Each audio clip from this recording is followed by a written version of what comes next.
This team is going to take on the identity of this city, all right? And this city's been down, and it found a way to get up, all right? It's found a way to overcome adversity, all right? And so this team's going to be built on, we're going to kick you in the teeth, all right? And when you punch us back, we're going to smile at you. And when you knock us down, we're going to get up. And on the way up, we're going to bite a kneecap off, all right? And we're going to stand up, and then it's going to take 2 more shots to knock us down, all right? And on the way up, we're going to take your other kneecap, and we're going to get up, and then it's going to take 3 shots to get us down. And when we do, we're going to take another hunk out of you. Before long, we're going to be the last one standing.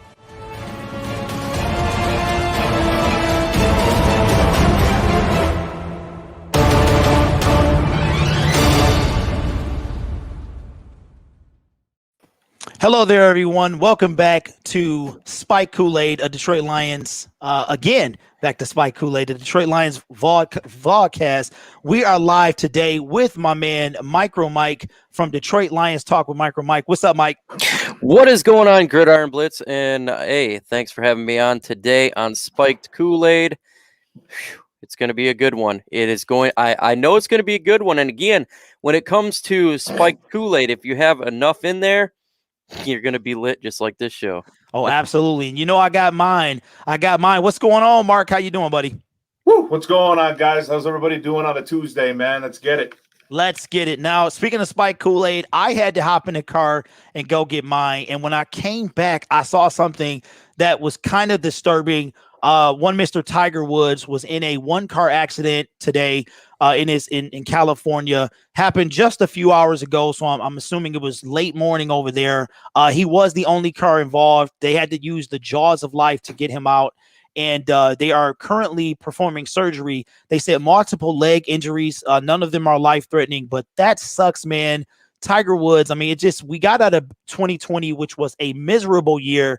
And here we are, 2 months into 2021. We've already lost a bunch of folks. And, Tiger Woods was very close. So praying for him and his family, man.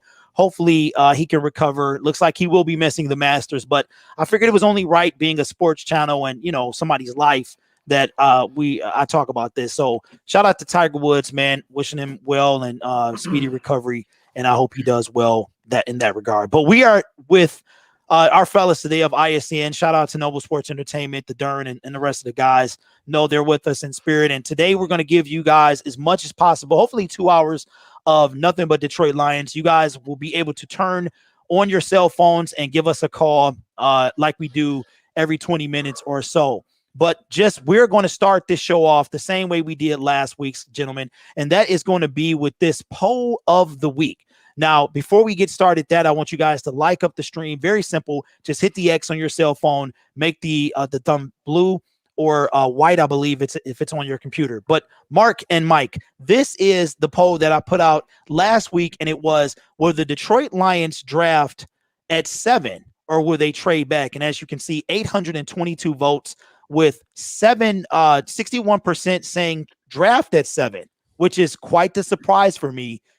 And 39% saying trade back. Now, Mike, how do you feel about that, man? Number 7, you see most Detroit Lions fans who participate in this poll say trade or stay at 7 and take somebody at 7. What do you think they're thinking if we're going to stay at 7? Well, shout out to Mondo. I see him in the chat, man. And Mondo. Sports Talk, Ty Walker, everybody out there. Thanks for coming in. It all depends. This is going to be a crazy draft. Now, if you don't know, obviously Wentz was traded from the Eagles to the Colts. This throws a monkey wrench into the draft because now the Eagles may go quarterback there. So who could be available? Chase could be available now. If the Eagles decide to go quarterback, Trey Lance, then guess what? Chase could fall to the Lions. If they want to do that, Devonta Smith could be there. Micah Parsons could be there. Who knows? Maybe Penei Sewell falls. Right now, this draft is thrown completely out of whack. And so this is a crazy year when it comes to the draft. I have no idea what's going to happen. Yeah, I don't know.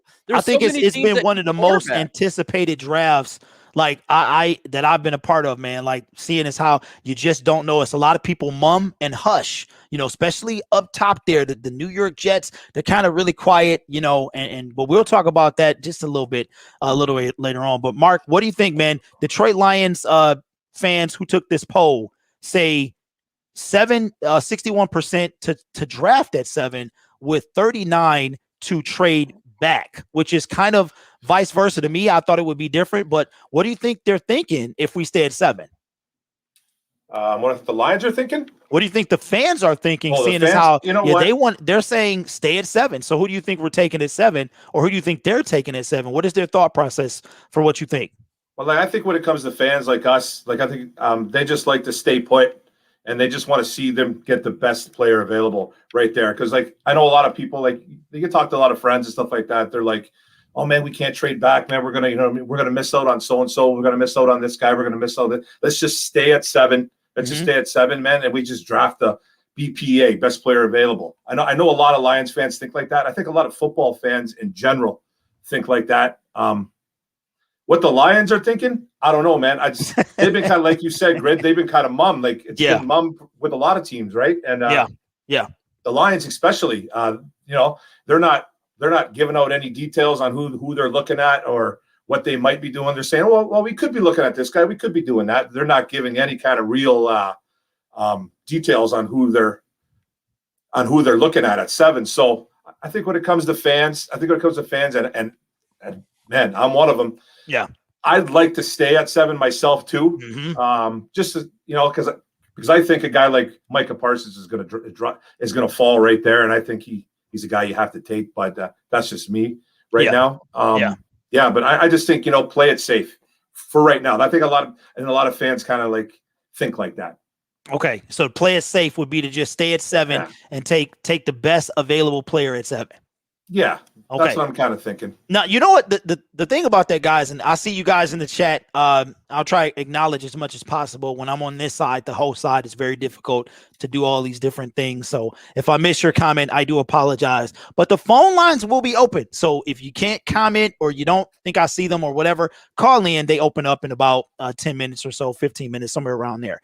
Now, here's the thing that I want to talk about, just to kind of wrap this poll thing up a little bit. As Mark and Mike stated, we don't know what's happening in this year's draft. We hearing rumblings about Russell Wilson, which we'll kind of do a brief segment on that a little later, that he might be available too.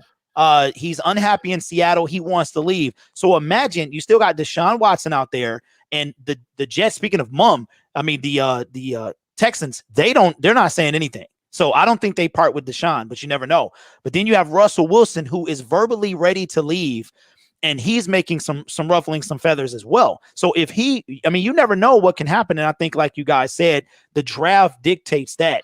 But before that happens, we've got to get into free agency, and that's going to transition us into our next topic. Again, we were talking about our former quarterback for weeks, and now we're doing the same thing with Kenny Golladay. And we are talking about Kenny Golladay about today. MicroMike, was the first day that you could franchise tag a player. Now, as the taping of this broadcast or the live stream, there's been no word yet that Kenny Golladay has been franchise tagged, but it looks like the Detroit Lions are leaning that way. How do you feel about that, man? I know you made several videos about it. Tell us your thoughts on Kenny Golladay being franchise tagged. I think it's important to make sure that you are getting adequate asset for Kenny Golladay, whether it be his play on the field and or trade him or sign him to a long-term deal. I think it's a no-brainer to go ahead and franchise tag him. It's going to be $16.4 million against the cap for the wide receiver position. He was offered a $16 million contract. It's generally in the same there. The Lions are trying to work out a long-term deal per reports, but I think that if you just let him walk, you'll get a conditional pick next year in the third round. Is that what you want? Would you want just a conditional third-round pick? I think you could get more if you're the individual who says, we need to trade him. You could get more if you trade him and franchise tag than if you just go ahead and just let him walk and sign with the team. What if he decided to sign with the Green Bay Packers? That would be devastating towards the Detroit Lions. I think it's a no-brainer. Tag him. I'm glad I'm hearing this news, and as soon as it breaks, we can then talk about the future of Kenny Golladay and the Detroit Lions. Is he the future for the Lions for the next couple of years, or he's just the future until a trade happens? Who knows? Now, Mark, let me get your thoughts, because I'll chime in a little later, but franchise tag, no word yet, but Kenny Golladay will most likely be franchise tagged, man, and we talked about this for weeks. Give us your thoughts on the Lions franchising Kenny Golladay? Well, I do know one thing for sure is that we can't let this kid just walk out the door. There's no way we can just let him walk out the door and, like Mike said, go sign with Green Bay or even go back home and go sign with Chicago. That's one kid I don't want to face 2 times a year for the next 4 or 5 years. But I think the best deal right now is to tag him, because I think they're trying to work out a deal with him. That's what it sounds like. That's the rumblings we're kind of hearing, that they're trying to work out a deal. And usually when you franchise a guy, your numbers are off a bit, right? So yeah, they're going to tag him. They'll work out a deal with the kid, see what they can do. But that's one guy that you really can't let walk out the door, especially with this roster of wide receivers that we have going on right now. So that's mainly the big thing too. If we were all set at wide receiver, yeah, you know what I mean? It would be okay to do it, but franchising him and then trading him, that's going to be hard, man. The last guy that happened with was Jarvis Landry. Yeah. And, they only got, like, I think the Dolphins ended up giving the Browns ended up giving the Dolphins a 4th and a 7th. And a 7th. That's who it was. The 4th, Jarvis Landry. Yeah, and Landry was really productive as a Miami Dolphin. He caught a lot of passes. He didn't really get into the end zone much, but he caught a ton of passes, had a lot of yards. So getting a 2nd-round pick, I think, would be, I'm not going to say it's delusional. I'm not going to say it's delusional, but it would be really, really tough, I think, to get a 2nd-round pick. I would hope somebody would do it, but you can't let him walk. So you have to tag him and you have to work out a deal. That's the bottom line. And, you know, I'm glad you said that, because I was like, how can I transition to the next point? And I'm saying to myself, okay, Kenny Golladay, he underperformed last year. For it to be a kind of a year, we knew he wanted to get paid. We heard about it during last year's offseason that the man wanted to get paid.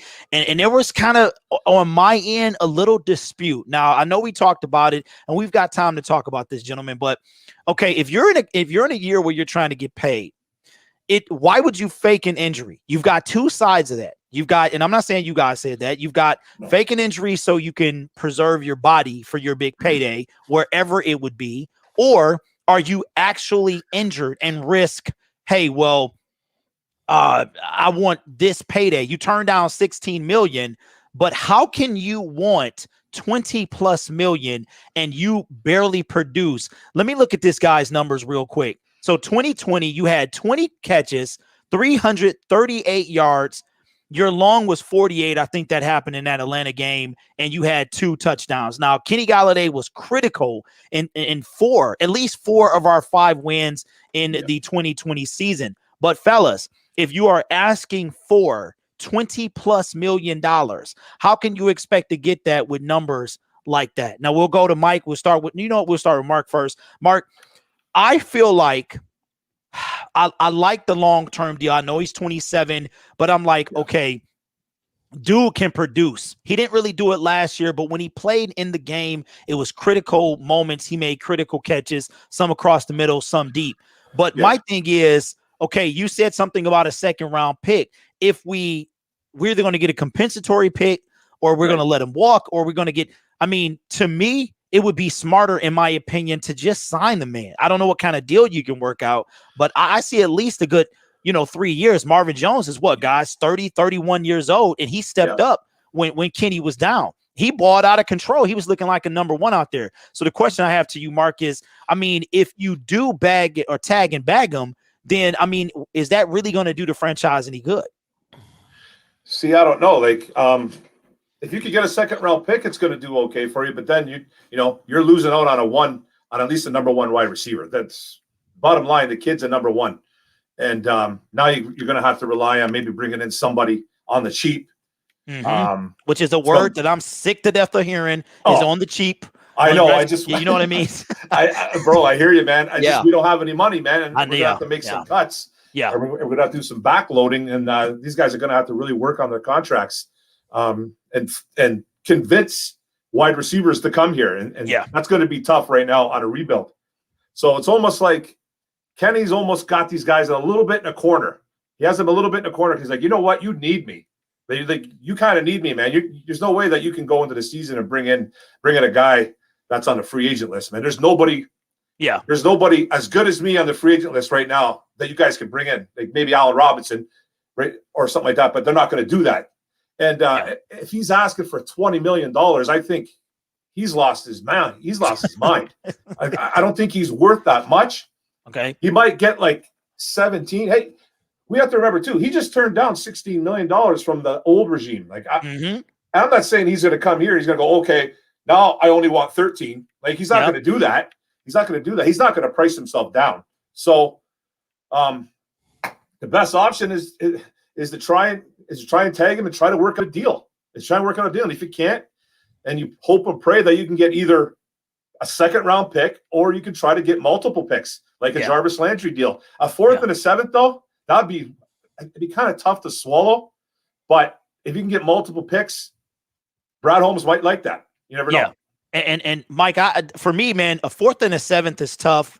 I mean, now I know we have only 6 picks this year.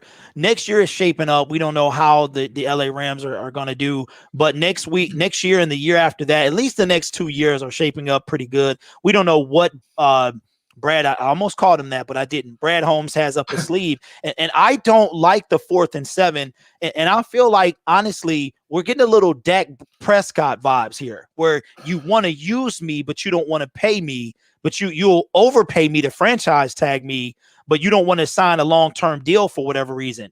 Now, how are you feeling, man, about this bag and tag with Kenny Golladay? I think it's a win-win for Lions either way. The reason why it's generally hard to trade a player via franchise tag is because they're not generally worth the franchise money. Kenny Golladay, though, it's different because $16.4 million is generally a good deal for what he's going to get paid for if he was going to get a long-term deal. Yep. So me, he'll actually get the price worth the amount that you want to get in return. Another team will say, wow, if 16.4 on a franchise tag, well, maybe we'll sign him to a 17.5.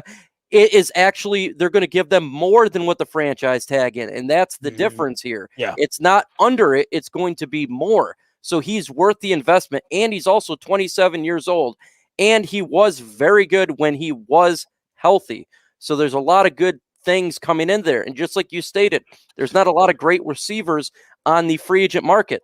That's another reason why if they wanted to trade him, you could trade him. So there's a lot of positives here. What if the Lions don't want to trade him? Well, guess what? You got Kenny Golladay for a year. Oh, no, that is such a bad thing. You could just turn around if you want to draft a wide receiver this year. And guess what? And if you can't sign him to a long-term deal, you're going to get a compensatory 3rd-round draft pick because he's going to sign a big deal with the team if he does not come back to Detroit. And what about, well, we can sign him to a long-term deal. So either way, it doesn't really matter. I think it's a win-win-win. Whatever you get, you're going to get. And if they want to sign him to a long-term deal, they can back in the contract. It's not like they have to sign him all the money right now. You got to understand that next year's cap is going to be better for Detroit. The year after that, it's going to be extremely good because you're taking all these massive dead cap is going to be off there. You get real Halapalooty Vati next year. Trey Flowers probably the year after that. You'll have cap room. So if they want to do a long-term deal, they can do it. So to me, I think that Kenny Golladay is stuck in between a rock and a again.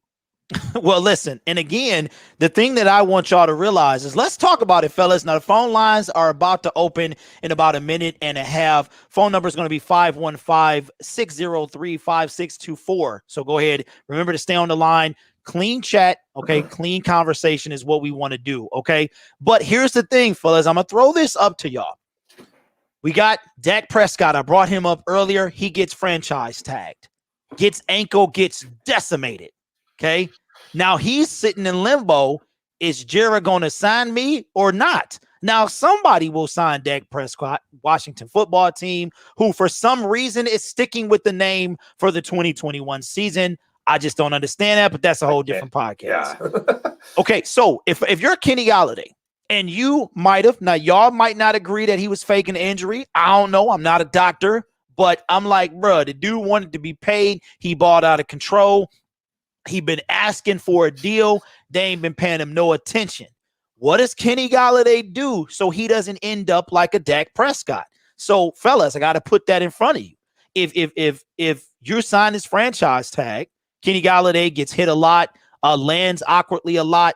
What do, man? I mean, to me, it's like Kenny has to be worried about himself first. And I think I was saying that last season. So I'm wondering, I don't know if Kenny can sit out or what he can do, but I mean, Kenny Golladay has to make the decision. So, I mean, what happens, Mike, if there's a Dak Prescott situation? I mean, he's not sitting out. He's already said he's not going to do that. So he's already said that. Well, yeah, he's already great. said that on the NFL Network. So he says there's really nothing you can do. So it's not going to be a Dak Prescott situation.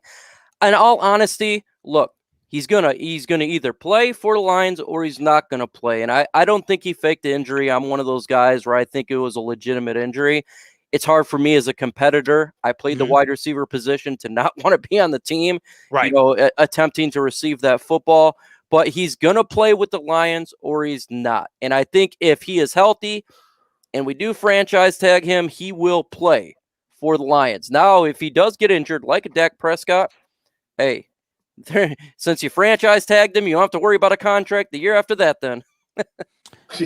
So it's kind of like you scratch my back, but we don't care about yours. That's what it kind of sounds like to me. Now, Mark, I mean, It is what we saw what happened to Dak Prescott. The man's ankle was pointing in an unnatural direction. I mean, things can happen. We know it's a violent game. It can happen to anybody, whether they're franchise tagged or not. You had Saquon Barkley, you had a massive ACL. Just, I mean, it was everywhere. Everybody had an ACL, especially in the first 6 weeks of the year. So I'm not saying that Kenny, it can happen to just Kenny, but I compare it to Dak Prescott because Dak was also a highly touted free agent who signed a franchise tag, and now he went down. You know, so if you're Kenny Golladay, bro, I mean, how are you feeling right now, Mark? You've been asking for a long-term deal. You haven't got one. They're gonna franchise tag you most likely, and then you're hearing rumblings of potentially trading you away. So if you're a KG, you know, how are you feeling right now?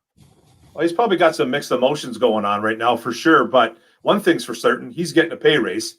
He's going to be getting a pay raise. Yeah, that's for sure. So put that right on the table right now. Pay raise is coming. So the pay raise is coming, and like Mike said before, he said he's not going to sit out now. Yeah. I'm kind of on the team where the 2 games prior to him getting hurt, he balled out. I think it was Atlanta. It was Jacksonville and Atlanta, or vice versa, whatever it was, right? Yeah, Then he went off in that Atlanta game. He was doing Cirque du Soleil catches. Like, it was crazy. It was crazy kind of catches what he was making. And then the Minnesota game is where he did that one. He did a little route. He didn't even get hit. Didn't even get the ball thrown to him. And he just put his hand up and said, "Okay, I'm done." Yeah. And then he was gone. So I think that's why a lot of people were like, "Whoa, that he looks like he's playing possum." He looks like he's playing possum. Because at first when I seen it, I thought that right away. I was like, "Oh my God, this guy is fighting with Bob Quinn. He's fighting with Matt Patricia. He's fighting with everybody in the organization. He's sitting out because he's angry. He's acting like a baby." That was my first emotion. And then he just kept not coming back. And I'm like, "Oh, okay, well, man, he must be really hurt." So I got mixed emotions on it. I can't say he's faking or he wasn't faking. Right. I don't know, but yeah. Either way, he's getting paid, and I'm sure he's not going to want to sit out again. And then teams will just blackball him, man. He'll get blackballed. I would think, because he would be 27, 28 going into next year if he did something along that line. So I think he's going to want to ball out, man. So let's just hope he stays healthy. And I hope they can just work something out with this guy, man, because he is a good wide receiver. Yeah. See, and for me, I see you on the line. We're going to take this call, but I feel like if you're in this position, you got to be careful. I mean, and I'm going to use this, man. Dak Prescott could have gone anywhere. He could have gone to the football team. There's a lot of places he could have went. He got lured into staying in Dallas, and he went down. And it wasn't just a hip, like there was no contact with Kenny. Could have been worse. We don't know. I'm not a doctor, right? But we know Dak, was in a very tough situation, you know what I mean, where it required immediate surgery as soon as he left the stadium. So for me, man, it's kind of a risky situation. I'm feeling some type of way. I know it's a business, but at the same time, I've been asking you for a year now, what are you going to do? So then Bob Quinn and Matt Patricia get fired. Okay, so we start a new regime. The new regime come in. I'm sure they've been up to speed. They knew our former quarterback wanted out of there soon as they got there. I'm sure they know the same thing about Kenny G. And to tag him, man, to me, feels like they're playing with his career. in my opinion. I mean, that's a whole different thing because it's hard to compare the two because you got two different regimes. You got the stupidity of Bob Quinn and Matt Patricia signing Trey Flowers and doing something dumb like that, the contract they gave that man, and now we can't pay anybody else. So, but those are just my thoughts. We do have somebody on the line. Remember, you need to turn your listening device down, and this is a family-friendly show, so keep it clean if you don't mind. When you hear that you're unmuted, you are on the show, and we are talking to you. Welcome to the show. Who we talking to? What's up? This is Bucko again. What's up, bro? How you doing, man? I'm doing good, bro. How about you guys? Not bad. The Lions and stuff. I know Bucks used to be in the NFC Central. I know. Oh, that was a long time ago. That was a long time ago, buddy. Long time ago. But what you got for us, man? But okay, I had a story. I had a strange. I wanted Matthew to come to Tampa, but he's from Tampa, but he didn't. But he could have. But here's the real thing, though. Do you think Kenny Golladay can? If the Bucks don't, I have a theory. Kenny Golladay could come to Tampa for a cheaper deal if we lose Chris Godwin, because Chris Godwin will be on open market. You probably want about $18 to $20 million range. Chris Godwin. That seems like the Lions would trade. That seems like the going rate. Would trade him to the Bucks. Okay. All right, man. Hey, thank you, but hey, congratulations on your Super Bowl win, buddy. Yeah. Thank you, man. You're welcome. Hey, so you heard. Hey, Golladay to the Bucks. I don't see they got to pay Ndamukong Suh. I think he'll probably re-sign with them. They got to pay Levante David. How can you let this guy walk? Shaq Barrett. Yeah, they got to pay a lot of people. They got a lot of guys, man, that they have to pay before they pay a wide receiver to come over there. But they're already good, man, with the wide receivers. I think they're already good, man. But losing a Godwin would be big. It would be big, but I mean, do you keep? I think you keep AB. I think you bring him back. He's been well behaved. Tom Brady is there as long as Tom is there. He's there. So I don't know. I think that's a long shot. I mean, but if he did go there, yikes. Right. I mean, they already got Tampa Bay. I think the repeating. So adding a Kenny Golladay. Are you kidding? And it's the thing. Yeah, this is the thing too. Everybody wants to go to Tampa Bay now, right? Everybody wants to go to. Yeah, I want to go to Tampa Bay. You know what I'm saying? I just sit on the sidelines, bro. I catch fouls. I do whatever as long as I get that ring. But the going rate, fella, seems to be about $20 million. We've been hearing that. Ooh, that's way too much. That is a lot, man. That's a lot. So I'm not sure about that, but that would be awesome. Yeah. So Kenny Golladay, bro, I'm not sure. I'm not sure what the Lions are going to do as far as the long term, but it looks like they're trying to get a long term deal done. I think it probably would have to be backloaded heavy, but I don't know if the Detroit Lions should get used to doing that. I mean, the Trey Flowers contract is now going to start kicking our tail, but I think they have a potential out starting this year. So that'll be kind of, a little eager. I'm a little eager to see what's going to happen with Trey Flowers. But thank you guys for Mike, you got any other comments on this, man? Yeah, man. Look, Trey Flowers contract, the Vati contract, killed us, man. And this is what happens when you do bad contracts in free agency.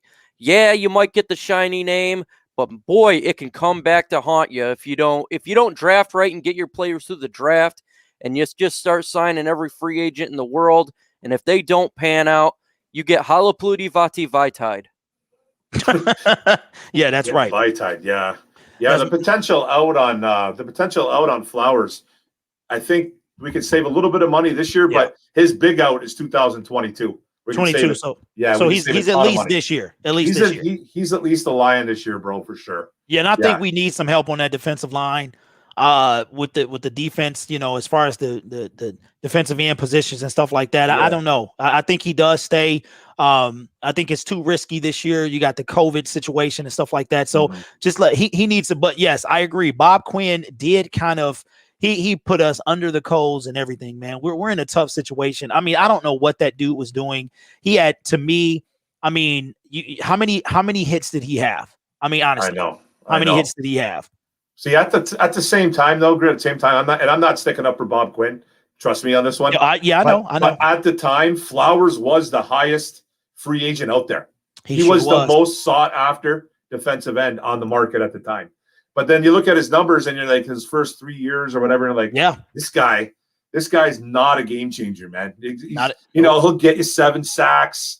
He'll make a bunch of tackles. He can play the run well. I don't want that as a defensive end. I want a guy that's feared. I want a guy that can make plays, man, and strip sacks, passing, knocking the ball down. Yeah, just all that, man. It's just and we got duped on it, man. We got duped a bit, man. So now we're just burning with it for the next. Well, you know what? That's those years. 2 Patriots dudes, man. They duped us through and through. Yeah, so they duped us too. Yeah, so yeah. I think because Mr. Quinn was here for what, 5 years? Been 5.5 here. So we've got to undo at least 2.5 from Mr. Patricia. And then think of the Brad Caius, the Tease Tabers, the Jake Ruddocks, miss after miss after miss. So that's a tough thing. But anyway, guys, we got 48 likes and 74 in the building. Make sure you guys like it up, try and get that number as close to the number viewing as well. Phone lines will reopen at the end of the hour. We are still in hour 1 of Spike Kool-Aid. And while Mike's away, Mark, we're going to move into the next segment. And that is Chris Spielman. He spoke today on a series. I think it's a Radio Now or something like that. I have the clip, but I'll play it. But, when Spielman was brought in and Barry Sanders was brought in and stuff like that, we got rid of Matt Patricia, Bob Quinn. It seemed like that might be the regime change. We felt like this was an actual regime change. It wasn't somebody hiring their buddy and then they're going to get their dog's trainer. That's not what it was. So with that being said, Chris Spielman was asked about the Lions and the state of the organization, and we'll bring that in now.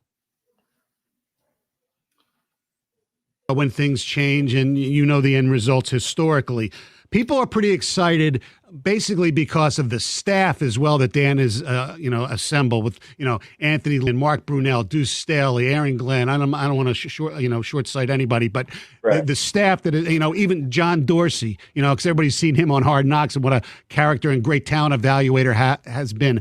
Why is this going to be different than we've seen before? Because we've all gotten excited before, and it's kind of been, a little letdown. Well, I don't have any guarantees. I just think, you give yourself the best opportunity to win, right? And to build and to do it right. And here's how I look at it. As long as during the interview process, if Brad Holmes says, okay, I want everybody's opinion, I want collaboration, he says that during the interview, then I actually witness it with his actions. That's a good sign for fans. Dan Campbell said in his interview that I will get coaches to come coach with me. And he understands, not only does he bring in a former head coach as his offensive coordinator, Anthony Lynn, but he brought in 2 guys that interviewed for head coaching jobs that some people view as future head coaches in Aaron Glenn and Deuce Staley. And by the way, let's help bring in more talent with former head coach Dom Capers as senior assistant. So I've always looked at coaches this way, Stoney, that the great coaches surround themselves with talented people. Some coaches that maybe get a shot maybe aren't as secure as Dan Campbell and might hire guys that they may deem a threat. Dan and Brad have done exactly what they would say in the interview process, because anybody can say anything during the interview process until we see it with our own eyes, which I have. Then now I feel like we're giving ourselves the best chance to win as soon as possible. Mark, that was Chris Spielman that we brought in, and Chris Spielman and Barry Sanders, and I can play the clip again. Don't worry about it if you guys need to hear it again. But Chris Spielman is talking about a regime change, and he's talking about how Dan Campbell, Brad Holmes, these guys said, listen, I'm going to get guys that want to coach here, okay? And not only that, we're talking about Anthony Lynn. We're talking about a former head coach just removed months ago from having the Justin Herbert as his quarterback, okay? Which, he might not have got a fair shot at a head coaching job again, but because I don't think any African Americans were hired during the coaching hiring, but it is what it is. So Chris Spielman is saying, look, I've seen this guy. He said they're saying the same things that they would have said in the interview. They're doing the same things that they would do in the interview, and they're surrounding themselves with people who can help them. So what do you feel? And we know that Sheila Hamp-Ford, she's doing her thing as well. Mark, it has a different feel to it. This regime has a different feel to it. Dude, it has a big different feel to it, man. When I hear Spielman talk, I literally want to put on a helmet and run through a wall. Eh? I honestly do, man. I love listening to that guy talk football, man. And what really stuck out there when he was talking is when he was talking about Dan Campbell, is when he said, and Brad Holmes, he was saying Dan could have went out and hired some guys that weren't threatening to his job. He could have went out and got anybody. But instead, he brought in guys like Aaron Glenn, who could be a candidate, who was actually interviewed for a head coaching job. Deuce Staley, who should be probably a head coach in the NFL too as well, and who will probably be in the future. Anthony Lynn, former guys, Dom Capers. I love that. I love hearing stuff like that. Dan Campbell could have went safe and just brought anybody. Even Dan Campbell himself saying when it was asked like who he was going to bring in. I remember Dan Campbell saying stuff like, "I'm not just going to go hire my friends." Because I got a lot of friends that can't coach football. He's like, I'm going to bring in some football guys that know what the heck they're doing. And that's what they've done. And I love that about Spielman, about what he just said there.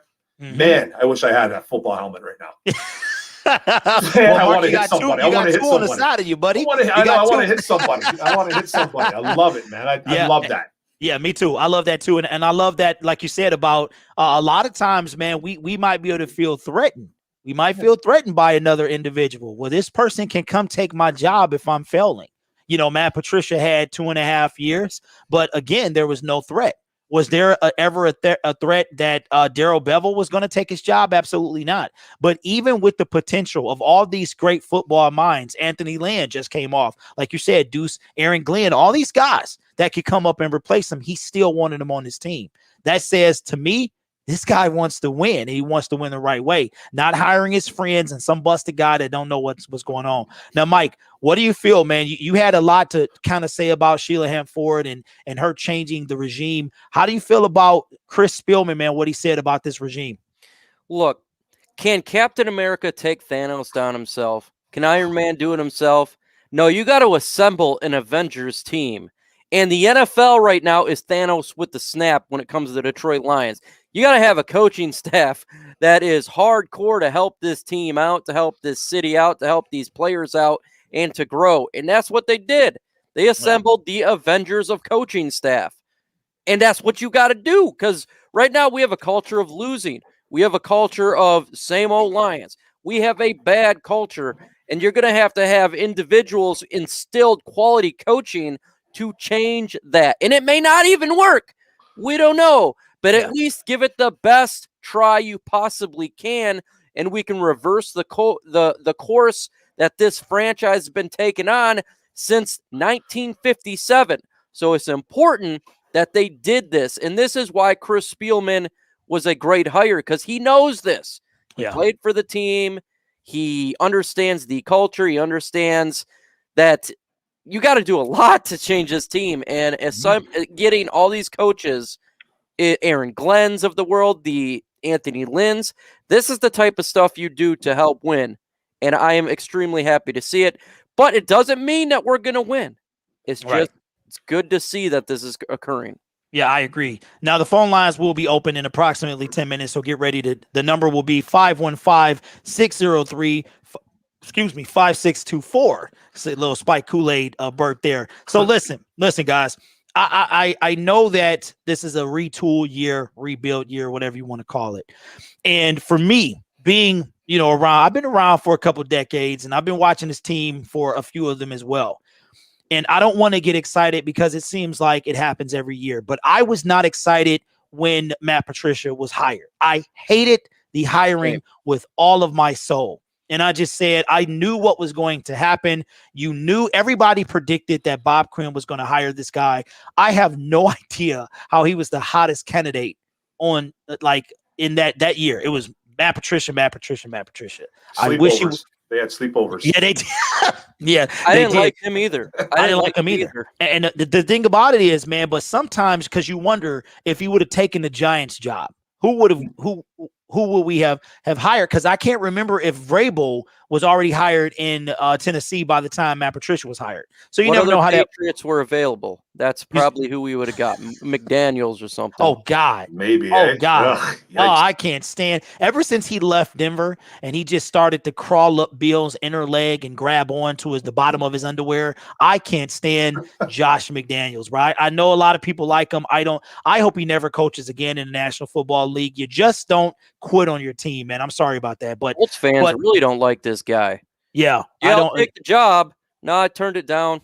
Yeah, that's twice. That's what I mean. You had your opportunity in Denver, then you did it with the Colts. He needs to stay. He needs to stay Belichick's towel boy because that's what he seems like. He seems like he's the dude that waits for him to get out the sauna with a nice wet towel. That's what he seems. And again, because that's what they say. But listen, fellas.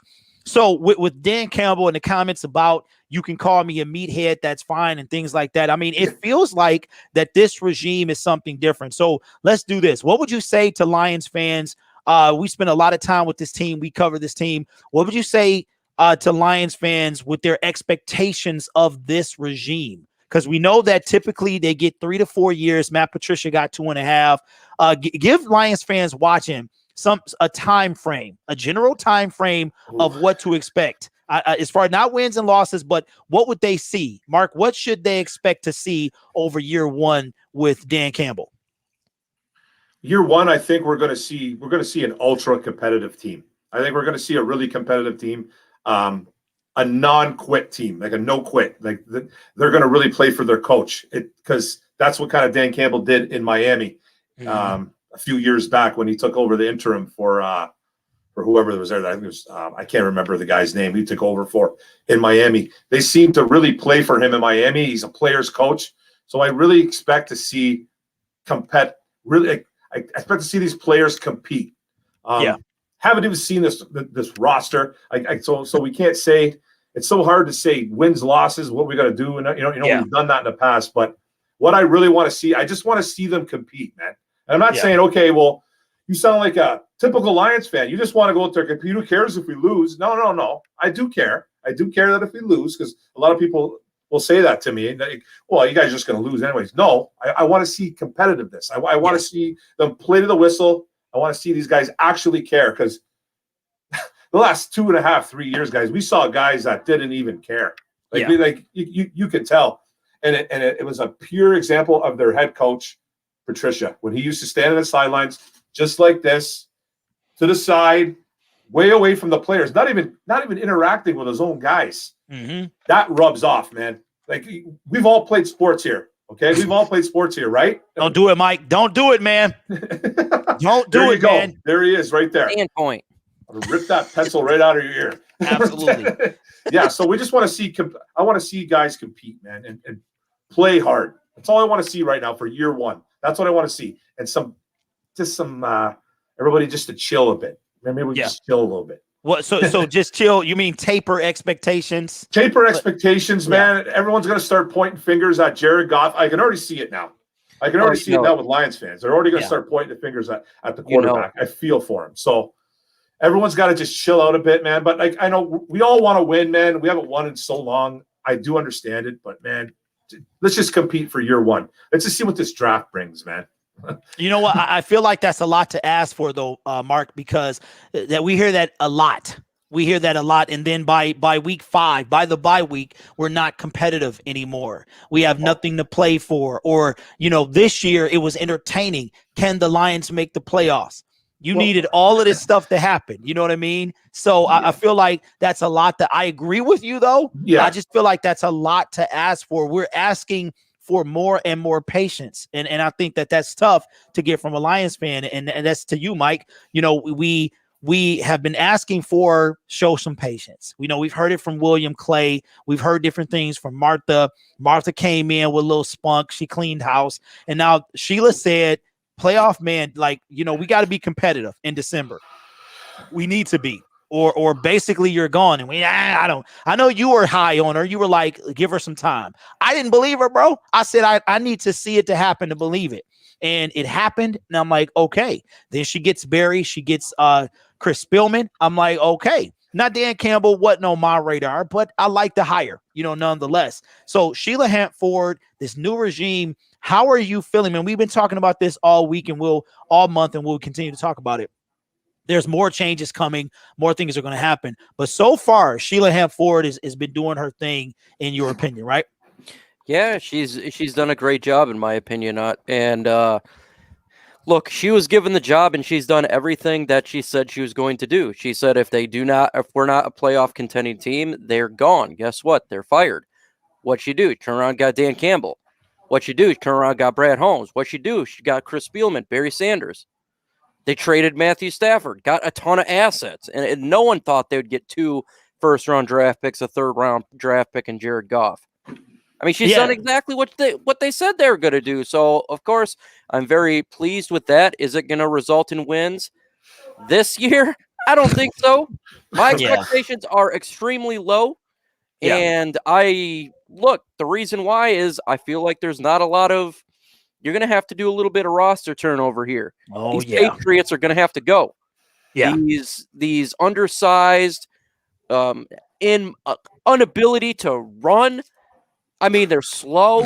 I mean, yeah. What I want to see this year, there's 2 things I want to see, and it's not wins is one of them. I want to see them run the football and stop the run. You do those things, we're going in the right direction because we have not run the ball since Barry Sanders, and we haven't stopped the run since 2014 when we were the number 2 defense in the NFL. Since then, it's been a rough going. You want to be a physical football team, you got to run the football and stop the run. We are in the NFC North, a physical division. We cannot be this little negative, this Nancy team, okay? We got to be a power team. Yeah. Chicago Bears, defense, power. I mean, come on. Minnesota Vikings, they got Cook. They run the football. Yeah. The Packers, they're always winning. We got to become physical and knock these guys around, and that's why I like Dan Campbell, because he's going to bite kneecaps off. And I want to see players come to that mindset. Is it going to result in wins this year? Probably not. But if you could start building a Lions culture of I'm going to punch you in the throat and I'm going to rip out your jugular, that's the type of stuff I want to see in Detroit. Yeah, I agree. And that's the stuff I always wanted to see from former quarterback. I want to see that on the field, man. I want to see a Tom Brady. Tom Brady don't care who you are. He going to talk to you. If you need to be talked to, I haven't heard Peyton Manning, man. He got up in Reggie Wayne. He let him know, what I'm saying? But they worked it out and stuff like that. But you need to be able, I feel that same way, Mike. I feel that same way. Now, we're going to wait. The phone lines are open. There, the numbers on the screen, 515-603-5624. So make sure you guys call in if you want your voice heard. That's going to take us now to my favorite segment of the show. Okay. This is called the Rapid Explosion. Okay. I know it sounds like you need some Pepto-Bismol, and you just might, but this is going to be the Rapid Explosion segment. And Mark, this is new, man. I just brought this on you right now. So we've been hearing some shuffling, some rumblings about a potential trade from by Russell Wilson. He wants out of Seattle. Some early numbers came out. Some early returns came in on the investment that a team would need to make. Just early returns on securing a Russell Wilson. And I don't know if you guys have heard, but Mike, correct me if I'm wrong. Those early numbers include 3 first-round picks. Does that sound about right? Yes, 3 first-round draft picks. 3 first-round. Yeah. Go ahead, Mark. I'm sorry, man. No. Go ahead, bro. That's just the start of it, right? That's just the start. Yeah, that's the early return. Those are the early. It's like when you go to the movies and you see Endgame and then the early numbers start rolling in and it's like $1 billion. It did $1 billion over the weekend. Russell Wilson, the early numbers are saying 3 first-round picks. You're like, why are you talking about in the Detroit Lions podcast? I think you guys know why. Because Russell Wilson will not be a Detroit Lion. Okay, so let's do this. Let's go around the table. Okay, let's go around the table and see Rapid Explosion. Will Russell Wilson be a Detroit Lion? I'm going to really think about this one, and I'm going to give you a logical answer that's no! He's not going to be a Detroit Lion. Why is it that every player, there's going to be videos made, this guy's going to be a Detroit Lion. Tom Brady going to be a Detroit Lion. You know, J.J. Watt will be a Detroit Lion. No, he's not going to be a Detroit Lion. We are not going to get Russell Wilson, a 33-year-old who they want 3 first-round draft picks. If he does get traded, I can tell you right now, it ain't going to be Detroit where he goes to. We got to stop that Kool-Aid a little bit and understand that there's 31 other teams in the NFL. Not every player that gets released or there's a trade that's going to come to Detroit. We can't have the all-pro team here. Well, before we get to Mark, Mike, if you're thinking Russell Wilson going to come here, you got something more than Kool-Aid, brother. It might be something else up in there. Something maybe off of a show, Breaking Bad or something, some candy stuff. I don't know, some blue something. But anyway, that's crazy. Mark, rapid explosion, man. The reason why we're getting ahead of this thing is because you can hear things. The internet is a crazy place, and you can hear things soon as you hear a big name. Oh, they're coming to the D. So, Mark, we're going to get ahead of this thing. We're going to stop this train before it even leaves the station, and we're going to answer the question: will Russell Wilson be a Detroit Lion? What do you think, Mark? Just a minute. Just a second.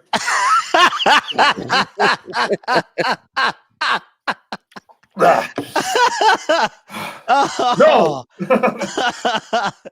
No, absolutely not. Yeah. He won't be. It's not happening. Russell Wilson's going to go where he wants to go. Okay. Yeah. For one. And I heard it. Last I heard it was Dallas.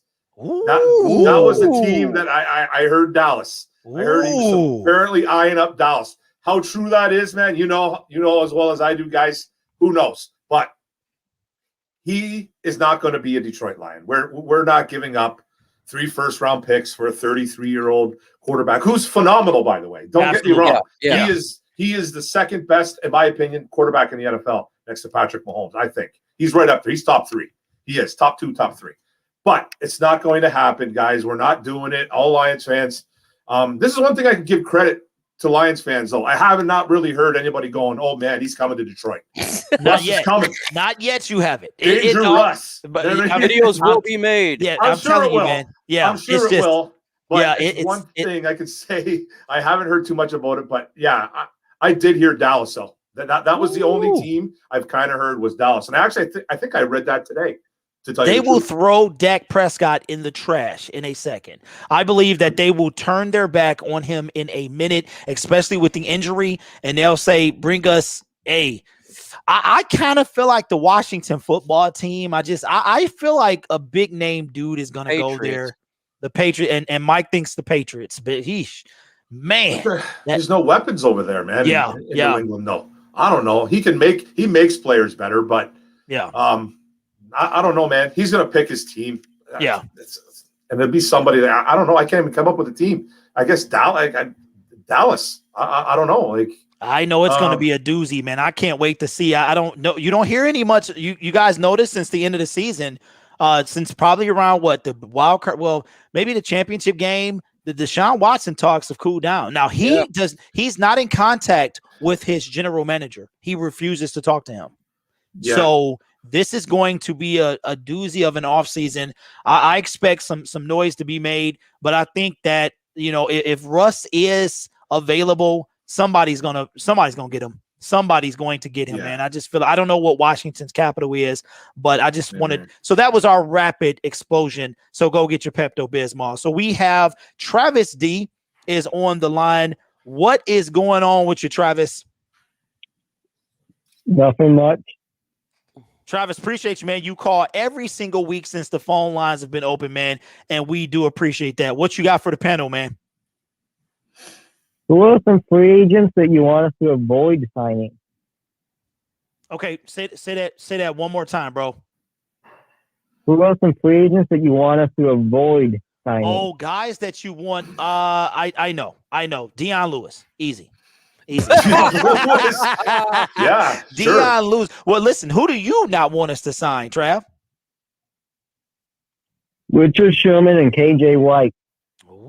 Ooh. Okay. All right. Yeah. Hey, shout out to Trav, who'll be blowing the member gang of both mine and Mike. And man, thank you for calling, Travis. Appreciate that, bro. So Richard Sherman, he is not going to come here. No. I think the only reason he would have is if Rob would have come here. Yeah.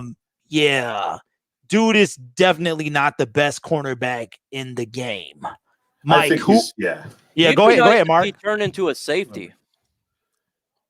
He might be too arrogant to turn into a safety. You know, he probably still think he's the best corner in the game. You know what I mean? For sure, man. I think he's one of the most overrated cornerbacks to play the game, man.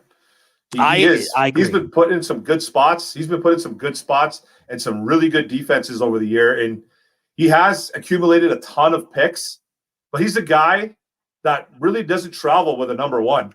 He never really has. He's a guy that stays in one spot. He's always been a guy that kind of plays zone, stays in one spot. He won't travel with a number one much. But he's accumulated a lot of picks over the years, and I think it's a little bit of an illusion. But he's going to go to the Jets. I have a feeling he'll go to the Jets because of Salah. I can see that. I can see that, man. Said. Yeah, he's in because he wanted Salah to come to Detroit. Yeah, he was. Yeah, so he was like, man, I didn't want him to come. I didn't want Richard man. No. I was like, don't, because you remember when Matt Patricia was here, I think his name was somewhere in tied to Detroit, and he was he was almost signed here. He was almost signed here. Turned it down. Yeah, he turned it down. There was a deal in place, but he didn't like the culture. He said it was a bad vibe. It was a bad vibe here. Patricia's not doing it right over there. Him and Quinn. So there was actually an offer on the table, and he turned it down. And then he signed with San Fran, right? It was San Francisco. Yeah. Well, I'm glad he was right 100%. But I wouldn't have wanted him anyway. Now, Mark, is there someone you don't want to see come here in free agency? I don't really have anybody in particular that I don't want to see come here, like a player wise, but because we've been talking about signing Kenny G for big money, right? So but there's a couple of guys that I don't really want, like I don't want to say any particular names because I don't really have anybody, but I don't want them to spend big coin. Okay. And if they're going to spend a lot of money, I guess it would be for a guy like either Kenny G or Romeo Okwara. Those are the guys I want. Like to not come here, I don't have anybody in mind, man. Like you said, Damian Lewis, I guess. Like I really don't have anybody that, I really don't have anybody that would say, oh no, please don't sign him. Just don't overpay, man. Just don't overpay for a middling 30-year-old linebacker. Like I don't think can they though? Can they? I mean, you can anything is possible, I guess. But you really can't. You really can't. But they can find the money. You can always find the money, guys. You can always find the money. Like we talked about before. Make cuts. You backload contracts, but like Mike said, I don't think they're going to do it too. So they're not going to do stuff like that. I think this regime is much more smarter. Like this, Bob Quinn and Matt Patricia. It's like, why are you here now, Mike? Is there outside of Deion Lewis? Is there anybody that you just don't want to see in a Detroit Lions uniform for free agency? A ton of Patriots. I don't want to see in a Detroit Lions uniform. I'm done with the Patriot way. I want to get away from that. In all honesty, just like Mark though. On the real here, I don't want to see big time bad contracts. Yes, I think it's important right now. Look, we're in rebuild/retool mode. I want to see B/C free agents come to Detroit. What do you mean by that? To be a complement piece and we build through the draft. That's what I want to see. I think it's really important we start to get younger here. We start to get maybe a 1-year deal for free agents and not blow it up. Not give a guy a 5-year deal because we really need to straighten this team out financially. Yeah. We really, really do. Because if you want to really become a good football team, you don't spend free agent money now when the team is in a rebuild/retool mode. Maybe a little bit next year, but it's year 3 is where you think the team is going to be able to compete. You want to be able to have the money in year 3, in my opinion, if you feel like you're a couple pieces away to go over the top, to be able to spend to get whatever those couple pieces are, but build through the draft. Let's get some young bodies in there and save some money for the next couple of years. Absolutely. And that, listen, so I wanted to do a recap as we conclude on our number one. We got MicroMike, Detroit Lions Talk with MicroMike in the building with us. And also Mark Orum from ORUM'S Forum is in the building as well. In this hour, we talked about the poll, which was, should the Detroit Lions stay at 7 or trade back? And the majority said stay at 7 of the people that took the poll. We talked about the new regime and what Chris Spielman had to say. And we also talked about Kenny Golladay and should we franchise tag him. Now, as we go into our number two, before we do that, we've got a couple people on the line, and we are on the line with Kenneth. How you doing, Kenneth? I'm doing good, Grid. How you doing? I'm not bad, man. Just, just a little slow with no football, but, refreshing at the same time. But I do miss it. Man. But how are you? I'm doing good, and I got a simple question for you guys, and I'm not as knowledgeable as you guys are with the draft and really with football, but I do keep up. And here's my question for you guys. Not that this is going to happen, but you guys have a really good hand, the Lions do, having Goff right now, and, those first-round picks in the future. And because of Deshaun Watson's situation that he's in, which is it's a special situation that he's in. He wants out of the Texans program. Mm-hmm. What would a Lions fan think if, because of Goff's pedigree, making it to the Super Bowl, making it to playoffs, if the Texans were only willing to give a trade to somebody like Goff for Watson? I mean, I don't want you. I want you guys to keep Goff, but if that were to happen by chance, how would a Lions fan feel about Deshaun Watson if it was a clean trade? Ooh, okay, well, Ken is the man. Appreciate you, a member of the Gridiron Blitz. Make sure, Ken, you holler at your boy for that shot glass, man. Okay, clean trade. Straight up? I guess straight up, but I mean, that's kind of easy work, in my opinion. Yeah. If that occurs, you're going to see Brad Holmes on Mount Rushmore. And that's all facts. That's all facts. RoboCop is not the pride of Detroit anymore. Yeah, Brad Holmes would be. Brad, if he could make that happen, man, that would be that. And I'm not really big on like when it comes to that, but dude, I've watched enough of him, man. He's solid. He's a solid dude. He's Watson? got yeah. Oh, he's definitely more than solid, man. But Ken, beautiful question, man. Easy work. Appreciate you calling, even though you're not a Lions fan. And I love the football question, man. We appreciate that. We've got actually two. We've got LL Cool J on the line. What's up, LL? What's going on, L? Hey, what is happening, boys? What's up, man? It is Todd Super Ginger again. Yeah. You know I'm bringing the heat again this week. I know, and I can't wait, man. What you got for the panel, man? So I know you guys earlier were talking about, I don't know if the Lions fans can tolerate another season where, we're not expecting to win if they have the patience for that. Mm-hmm. Well, I got news for all of us Lions fans. We don't have a choice. We're going to have to be patient. Bob Quinn and Matt Patricia really screwed us over. And when I say screw us over, I mean in free agency, through the draft, trading away draft capital. We just have to be realistic about this. And we really are going to have to give this regime, these coaches, and the new front office, I mean, really a good 3 or 4 years before you can really start to judge what they're doing. I mean, if they start off 0-5 this year or whatever, or, 0-6, and they're getting blown out every game 70-0, okay, then you could probably say something then. But, I mean, we got to be realistic about what we are going to expect, at least for the first couple of years. So that's my thing on that. And then I have another question for you guys, and I'm pretty sure I know the answer, but I just want to hear you guys say it. My second favorite player on the team, Romeo Okwara, actually my favorite player on the defense, my favorite player is TJ Hawkinson. But Romeo Okwara or Kenny Golladay, you got to sign one player, and the other player's got to go. Who you signing? You know what? Because you did that, I'm hanging up on you, man. Peace. I'm gone. He gone. No, that's my dude, Todd. Todd, man, we love the call. I'm just messing with your fam. He put me in a situation that's like choosing between my kid and my wife, man. How you gonna do that to me, bro? I'm gonna just stretch arms, strong arms, and grab them both. You know what I'm saying? They can stand on me to get. Oh man, you know what? I'm going last.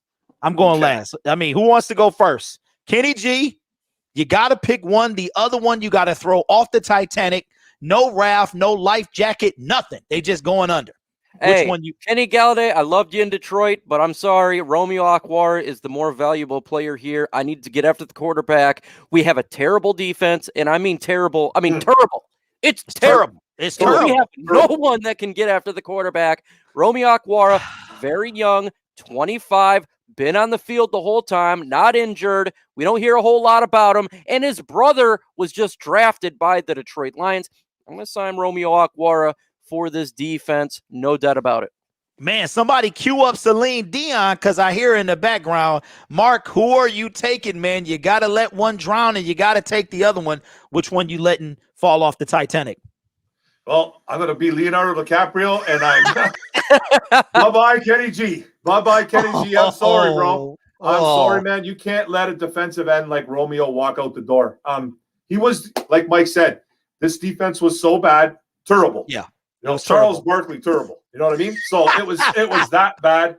And he was like really the only one not affected about how bad that defense really was. Because we've talked about this in the past, guys. Maybe it wasn't the defense. Maybe it was, or like maybe it was the scheme and stuff like that. So, but Romeo was like the only one not affected. He was like, he balled out, man. Balled out. That's a guy, and you don't let DNs that are 25 years old walk out the door. You don't, because wide receivers come and go. They really do. You can get wide receivers late. You can get wide receivers late. I know Romeo was an undrafted free agent guy, but that's rare, man. That he should have been drafted coming out of Notre Dame. He really should have. He had a really solid year his last year at Notre Dame. So how the Lions got him is crazy on how they ended up swindling the Giants or picked him off the practice roster. That's a guy you don't let walk out the door, guys. Yeah, that was a solid move by Bob. Yeah, that was a great move. That was a great move, man. So he's a guy you got to re-sign, man. Bye-bye, Kenny G. Sorry, Kenny. Hey, listen, the movie Titanic came out the year I graduated from high school. I didn't understand what all the ruckus was about. And then I'm sitting in the front row because that's all that was left. And I'm sitting there, and when Jack is on that little thing and he's doing like this, first of all, I'm saying, bro, go find you another piece of raft. That's all I'm saying. But at the same time, when my man with the blue face floated under, I'm not going to lie, man, some tears, front row tears came out my eyes. And that being said, I'm taking Romeo, man. It's a clean sweep. Kenny G, we love you, baby. But Romeo outshined everybody on the defense. He showed up the $90 million man, Trey Flowers. He did what he needed to do. Trey was a 7.5. Him and Trey had the same amount of sacks in 2019 when he came here.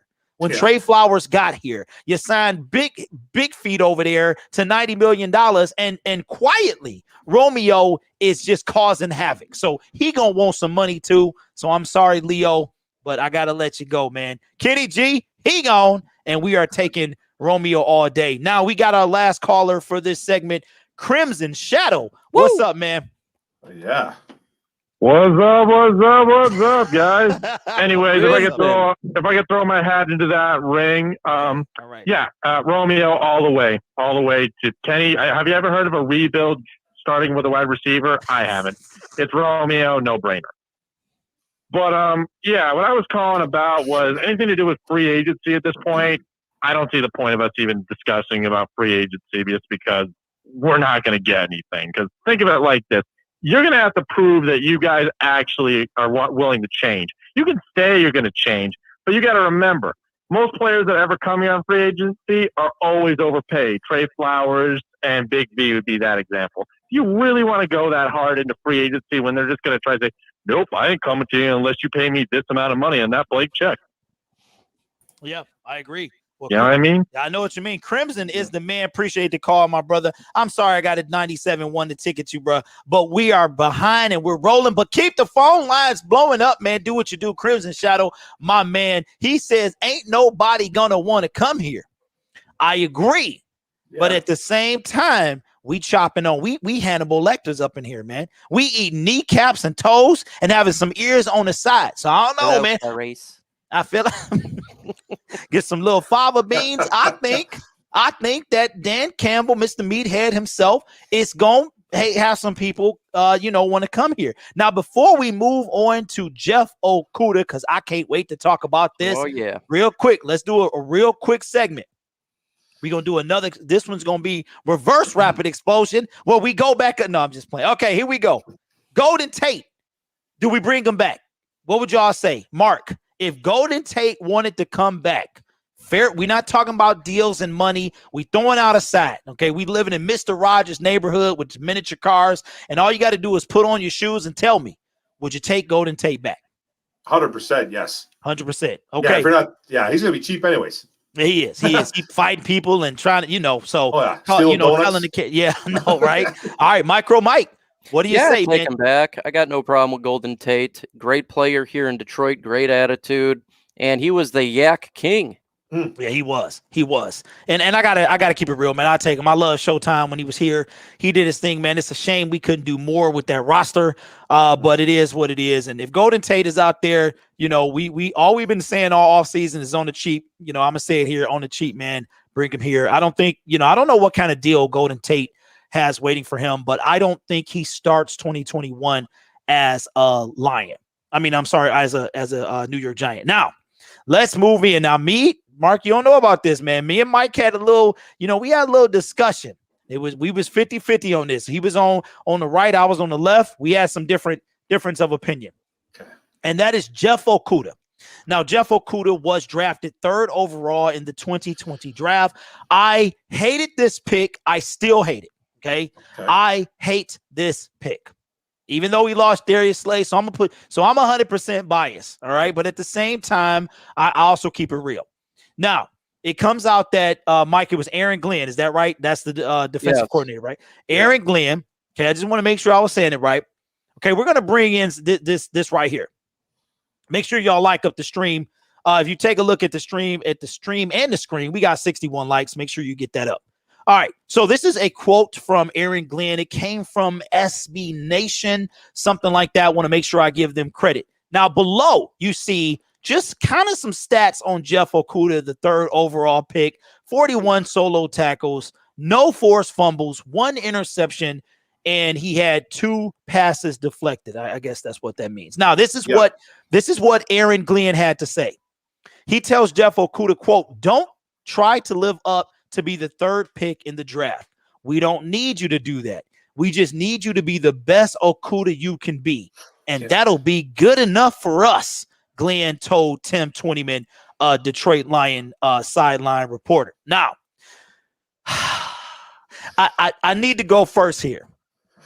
I understand what he's trying to say. Now, this is what Spiked Kool-Aid is for. Make sure y'all get ready to blow them phone lines up. This is why this show exists.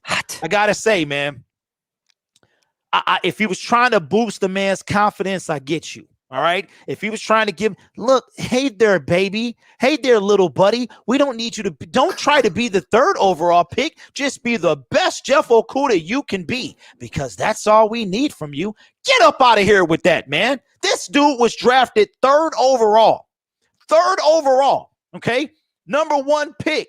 He probably would have won Offensive Rookie of the Year if he didn't get creamed behind that offensive line. The 2nd overall pick. He wins Defensive Rookie of the Year. And then there's Jeff Okudah. Now, I'm going to say it like this because this is my show and I say what I want to, all right? Jeff Okudah was a rookie bust. What that means is, as a rookie, he was a bust. It's real simple, okay? Now, I know what Mike is going to say, and I'll let Mike say it. The dude was drafted 3rd overall. He's got to have some expectations. Did he live up to it? No, he didn't. Okay, so for me, don't coddle the young man. Tell him that, hey, you need to do what you need to do. If you need to be the 3rd overall pick, be the 3rd overall pick. We took you 3rd for a reason. Live up to that. Try your best to live up to that. Okay, not for anybody else but you. But don't get out there and be the best Jeff Okudah you can be. Who is that? Is that who we just had? What if who we just had was the best Jeff Okudah he could be? Okay, so Mike, all right. You know, Mike, hold on. Let's let Mark go. Let's let Mark get into in between. Let's let him go before you go. Mark? So Aaron Glenn says Jeff Okudah be the best Jeff Okudah you can be. And here's the thing, y'all. That'll be good enough for us. Come on, man. Mark, what's your thought, man? Well, shout out to Aaron Glenn he must have been a psychology major, right? He must have been a psychology major. I don't know. That's kind of, he's trying to play a little bit. He's trying to play a little bit psychologist right there on Jeff Okudah. You know what? I could take that. I could see both people, like you and Mike, getting upset over something like that. I could see you, especially you, Greg, getting mad at that, thinking that it's baby talk and he's babying him. I don't really see it as that, though. I don't see it as babying him. Okay, all right. Maybe his words are getting like jumbled around a little bit, man. I just think that Aaron Glenn's going to be one of those guys that's going to be like, hey, man, like, just chill. Everyone, just calm down, man, Jeff Okudah. We know you're good. We know you're a good football player. You proved it. That's why you went 3rd overall. We know you're a really good corner. You got to remember, guys, he was drafted with a torn up groin. Mm-hmm. He was. He probably Bob Quinn. Wait, hold on. Go ahead and say it, Mark. Go ahead and say it, bro. Because you was about to say something. Go ahead and say it. Bob Quinn knew that this man was injured. Okay. Right. He knew that this man was injured. Okay. Right. But I get your point, Grid. Yeah. We needed to see more. We got to be careful with the word bust, bro. You got to be careful with that word, man. Even though you're saying rookie bust. Right. Still saying bust, my brother. You're still saying bust. You just got to be real careful with that word. I don't think the kid's a bust, man. I think the kid's going to be really good. We have to look at the whole thing. This defense just didn't help him out. Yes, he got burned on a lot of plays. A lot of plays, actually. A lot of plays. Yeah. Go ahead, Mark. He showed in some spurts, very limited, very small mind, very, very small window on how good he can be. But man, he didn't have much help, man. Oh, here we go, right here. Yeah. Go ahead, Mark. Go ahead, man. This is his highlight game. Now let's not get it twisted. I don't know what's going on. That's what I was really impressed about him this year was his aggressiveness. He's super aggressive. So come on, man. No, I'm sorry, man. I'm sorry, bro. No, I'm just trying to come on, man. This is not supposed to mess up the show, and it's choppy, but go ahead, Mark. Continue. It's okay. Man. This is what I love about him, his aggressiveness, and I think that he was playing I think, a little bit too fast, man. And corners take time. Corners take 2-3 years. Darius Slay wasn't good until 2.5 years in, guys. Right. I know he was drafted in the 2nd round. I understand about that, but he was a top corner. Okudah is gonna be okay, man. He just needs a little bit of time to develop, man. We've seen some spurts of him being good. We have. He just needs to clean up a lot of his play. He just needs to clean it up. I can't call him a bust, man. It's just I get you, and I understand the whole rookie cornerback, the cornerback 3 years and yada yada yada. But that's the thing about when I say stuff, people do miss my point. Not you, Mark, but people miss my point. They look past what I'm saying into what I'm actually saying. But Mike, the floor is yours, man. Where was Darrelle Revis drafted?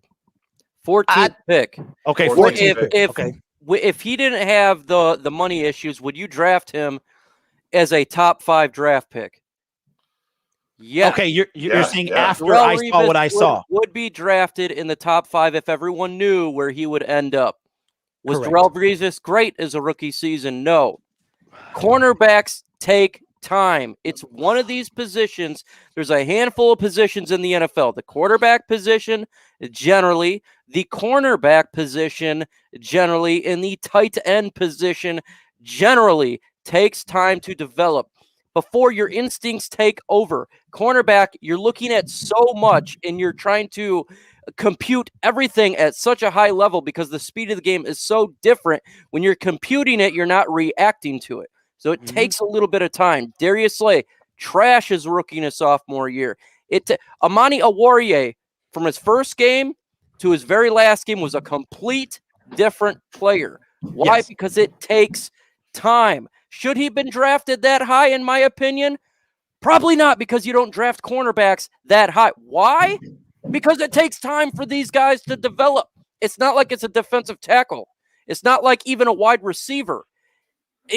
Where it's much easier to transition from the college game to the NFL. when I said they're going to take Okudah, I said, be patient with this guy. He's not going to be good year one. It's not going to happen because all cornerbacks tend to be bad. There's exceptions out there, maybe 1 or 2 out of the last 50, but that's just what it takes. So if given the circumstances that he's a cornerback on Patricia's defense, a torn groin, and a COVID year, well, it was set up for failure from game one.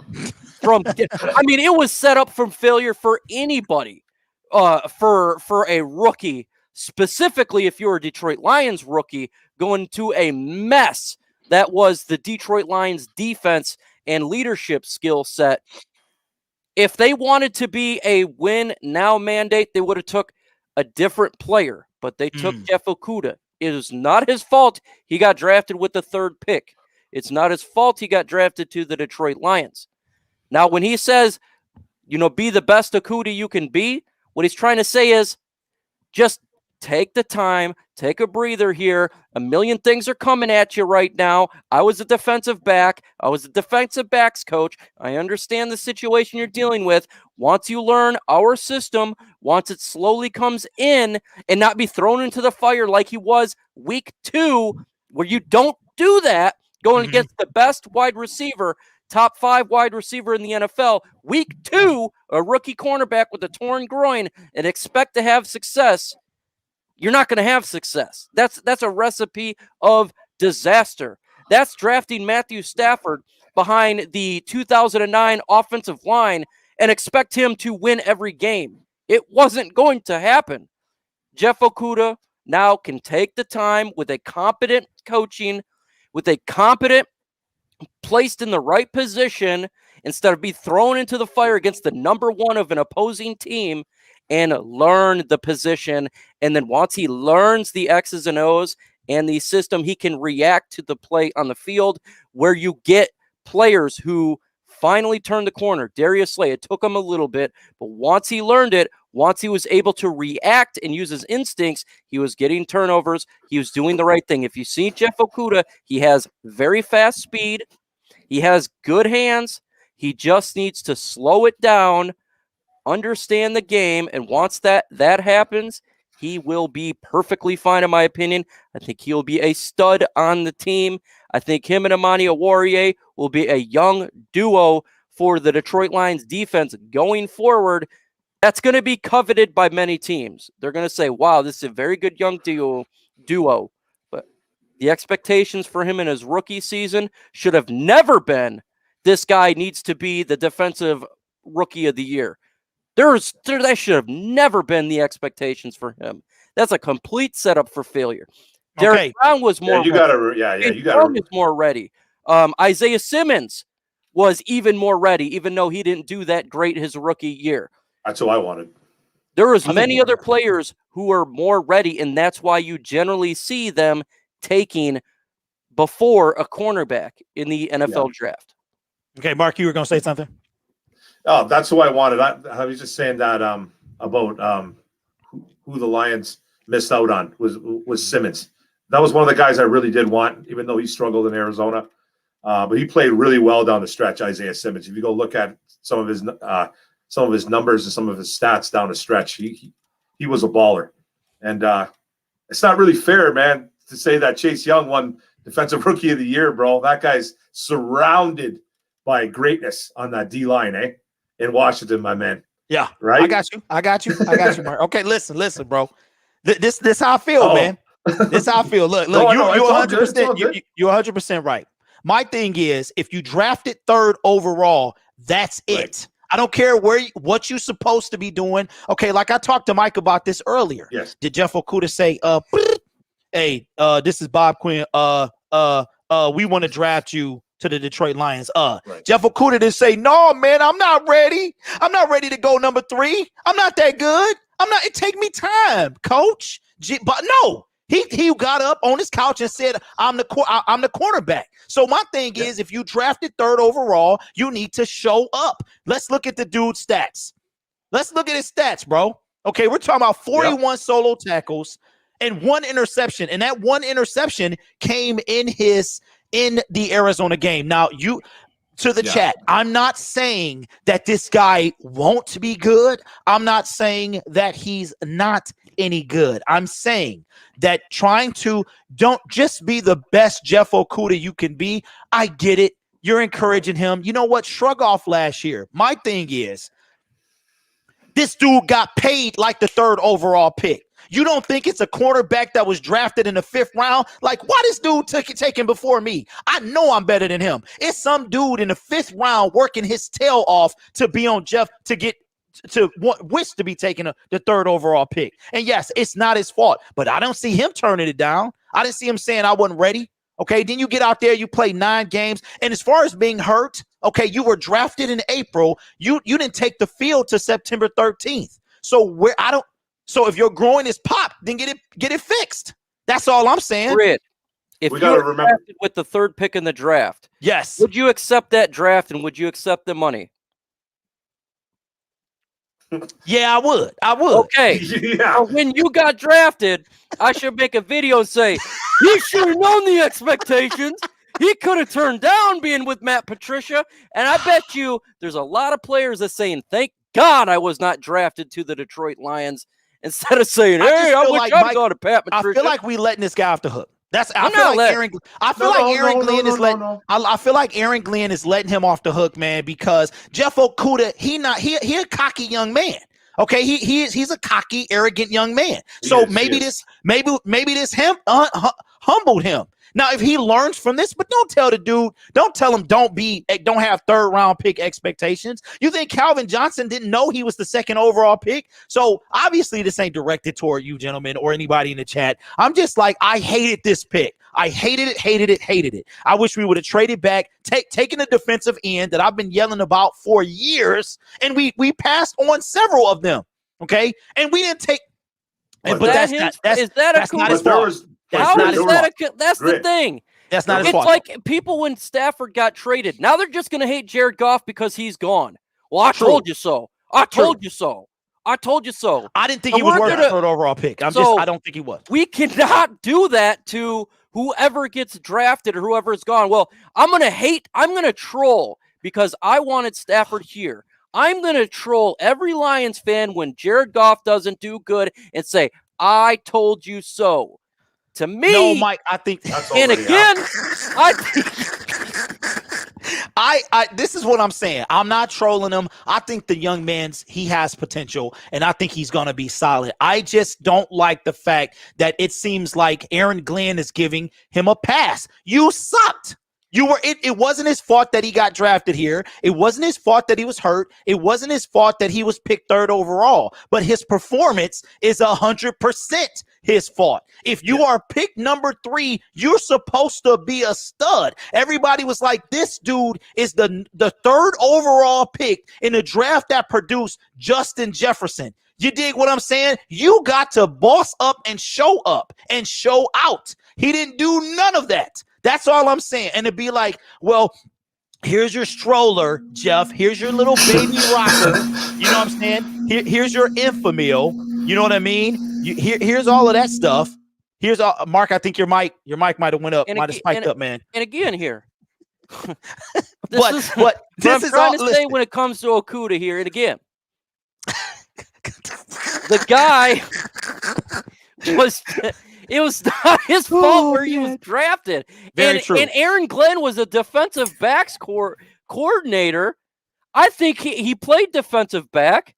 I think he knows a little bit more about what to do with Jeff Okudah than MICROMIKE knows what to do with Jeff Okudah. Very true. But that's what makes me a fan. And that's why I love my job, man, because I have zero commitment to nobody. I say what I want and I do what I want. But the phone lines are now open. There was a spike in Mark's. Mark, you got that all settled, man? I can bring you back in. See if. All right. It just spiked up for whatever reason, man. Oh, okay. I don't know. But Mark, I know you wanted to get in. The phone lines are open. It's on the screen right there. Go ahead and dial it in. This isn't a who won. This isn't no beef or nothing like that. That was just my opinion. That's Mike's opinion. That's Mark's opinion. But that's why I love what we do, man, because we're all entitled to it. But Mark, you were gonna say something, man, about this Jeff Okudah thing. I'm just saying, man. I'm just going along with we're kind of listening to both you guys. Yeah. Both you guys, and it's a good one, man. No, this is a really good debate. Put him up. This is a really good debate, man. It is. We have to give this kid a chance, man. We got to give this kid a chance. He was on historically the worst defense in the history of the NFL. Like Lions, anyways, they were pretty much the worst Lions defense. I assume. I think they were, and then they were one of the worst ever. So in all the NFL. So to see anybody succeed on this defense would have been miraculous. Like what Romeo did was incredible. Like it was incredible. Now seeing a rookie come in at the cornerback position and struggling like he did, I can see where people get upset. And everybody says, "Hey man, you can't draft a corner at 3, dude. You can't do it." Well, you know what? I don't think there was anybody better really at that spot. I wanted Isaiah Simmons personally. I didn't like any of the quarterbacks, so I thought we got the best player at that position, and I think he's going to be a good one, man, for years to come. I think he's going to be special. I got you. And I think he's going to be solid as well. I don't know, man. I'm like, I feel you, bro. If you drafted that high, make an impact. And 1 interception, 2 pass deflected or whatever, that's not an impact. 9 games, you barely played, 57% of the season. You got to do better. But, okay, we got somebody. We're going to move on to our last point of the day. We got Crimson back. What's up, Crims? Wow, didn't expect to be first, huh? Nice. So, I saw on your chat board you put – what's up? No, go ahead. Oh, yeah, sorry. I thought Mike said something. But, I saw on your topic there, you're saying about should we get a running back in the free agency? Honestly, I think we can honestly just afford to just draft a late round running back, is my opinion on that. I mean, we could pick up someone pretty cheap from free agency if we want, but honestly, we wouldn't be in this situation if Bob didn't let go Bo Scarborough and didn't let go of Ty, because people made fun of me saying, "Oh, Ty's not going to be nothing. He's cut fodder. He's garbage." I'm looking at his numbers. I'm like, are you not looking at the same stats? The guy's averaging 4 yards a carry. Mm-hmm. How is he garbage? For God's sake. And then he goes on the Jets, gets a 100-yard rushing game. I'm like, oh, gee, it's like I know my running back. Yeah. And you guys called me crazy. I didn't call you crazy. I don't know who called you crazy. No, you didn't call me crazy. Okay. You want to know who called me crazy? That was Luke G's chat calling me crazy. Man, wow, that's crazy, bro. Now that's crazy. But yeah, I will say that. And also another thing I've been saying, and they're not a fan of, I'm saying Justin Fields. If we draft him at 7, it's just going to be like Andre Ware all over again. Oh, yeah. Wow. Hey, Crimson is the man. Appreciate that, bro. All right, we're going to he dropped some heat there. And since he went on and jumped the gun and hopped the fence and whatever they say, we're going to go on to our last topic of the night. Thank you guys for the phone lines. We got one more little series that they'll be open to conclude the show. Make sure you like up the stream. We got 68 likes. I appreciate that. Now, here we go. Should the Detroit Lions draft a running back? Crimson gave us his answer, or should we get one in free agency is the question. And we'll start with Mark Orum, since Mark had to kind of stand in there, and kind of be quiet a little bit as me and Mike went at it. Mark, should the Detroit Lions draft a running back with this coming? I'm sorry, pick up one in free agency. And here, and just as we get into this, here's a list of the top 6. According to, I want to say, one of these websites, I done forgot. This is the top 6. Mike's guy is on there too. Number 13, Dion Lewis. Okay, but these are the top 6. Kenyon Drake, Gurley, Mark Ingram, Tevin Coleman. With some rumblings, we might have got him last year. James White and Matt Breida. Is there anybody on this list, or do you think that the Detroit Lions should just pick up one in the draft? Well, there's a guy that I kind of like that's not on this list, man. And it's Mike Davis from the Carolina Panthers. I think he might have been in the next 6. Is he? Okay. Yeah, I think he might have been, yeah. Okay, that's who I like, man. This guy stepped in really nicely after McCaffrey went down, guys. He stepped in nicely, had like over 600 yards, 6 touchdowns on the ground, caught a bunch of passes, and just got in the end zone, man. He got in zone about 8-9 times overall, and just he fit in nicely. He's been on a few teams, and he's always had that kind of that burst. He's He's 28 years old. He's, again, we're going to say it. He's going to come probably a little bit cheap. He's going to come cheap. Yeah. But I think he'd be a really nice compliment to DeAndre Swift. I really think he would, because he's going to be around $4, maybe $5 million. You can bring him in maybe on a 2-year deal, maybe give him 10, 11 million. I like Mike Davis because I think guys like Kenyon Drake's going to be too expensive. Might be able to bring in a Todd Gurley, but my guy right now is Mike Davis, man. I'm kind of hoping they bring in Mike Davis. I like him a lot. I think he was on there with Malcolm Brown because it was like, I think he was between 10 and 15. I think I did see him on there, though. Mike, is there anybody, whether on this list, or do you think we should pick up one in free agency, or maybe like Crimson was saying, a late round draft? If we have the same picks that we do right now, I do not want to draft a running back because we do not have enough draft picks to warrant taking a running back right now with 6 draft picks. We really need to focus on the draft and beef up the, in my opinion, defense. This defense is horrible, and we're going to need a wide receiver as well. And you only got 6 draft picks. Now, if he does some trade backs and he garners some more draft picks, I want to mind throwing. Oh my God, Travis Doyley! Yeah, buddy. Dun, dun, Oh dun, man, dun, Travis dun. Doyley with the super chat. Appreciate that, man. Says, what about undrafted running back? Remember, Joique Bell was undrafted, and look at what he was able to do for a career. That's all facts. That's facts. 100%. Again, there's always my guy that we released him. And I said we should have kept him. You can find running backs that are undrafted, no doubt about it. Joique Bell, okay, he was correct when he made the touchdowns. No doubt about it. You can find people like that. With currently, though, again, if we get more draft picks, okay, I'll throw a late rounder if we get a 7th round draft pick. Other than that, there's a couple free agents I wouldn't mind looking at. Again, Mark Ingram, I think he would be a good pounder for the Detroit Lions. We already have a good running back in DeAndre Swift. Get a finisher with him. If they want to bring AP back in another deal for a 3rd down back, okay. Obviously, Todd Gurley, he could be a complement piece to Swift, even though he has an injury history. He's definitely not what he used to be, but he did play with Jared Goff. They have a familiarity. So there's a couple of things they can go, but I think the cheap route, and if we get more draft picks, yes. If we don't, to the nah. Yeah, I agree. And I think that's exactly what they're going to do because our draft picks are so scarce. I think they're going to pick up somebody in free agency. Now, the funny thing about this is Malcolm Brown, we tried to get him in the 2019 season. The Rams, which is ironic how we got all these Rams ties. Our GM is from the Rams. Our former quarterback is going to the Rams.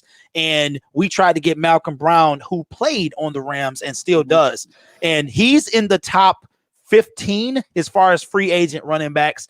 I think if you want somebody on the cheap, he would be, he was okay. I mean, he got outshined obviously by Akers, and I don't think he expected that. But, and the other guy too, I forgot his name, but he definitely didn't need him like they did in 2019.